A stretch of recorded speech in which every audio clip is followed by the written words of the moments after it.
On hot days, most of us jump into our car and blast the air conditioner as soon as the car starts, anticipating a rush of air to quickly cool the inside of the vehicle for the drive ahead. Those hot days are why it's important to maintain your car's AC system so it works when you need it most.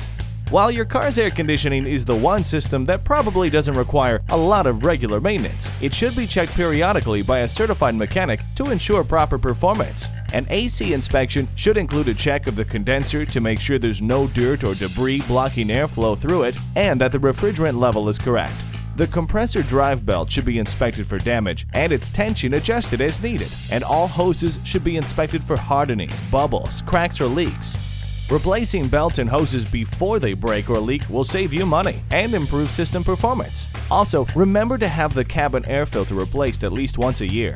And finally, if you notice a problem or hear strange noises when the AC system is working, take your car to a certified mechanic and have the system checked and repaired. You'll be glad it works when the hot weather hits. Quality and convenience you can trust, and the best in automotive service. That's Toyota Sunnyvale's new state-of-the-art service department. Featuring the most current diagnostic and repair equipment available, you can rest easy knowing that our highly skilled, factory-trained technicians deliver efficient, quality vehicle care in a clean, secure environment. Choose Toyota Sunnyvale for all your automotive needs. We're conveniently located in the heart of Silicon Valley at 898 West El Camino Real.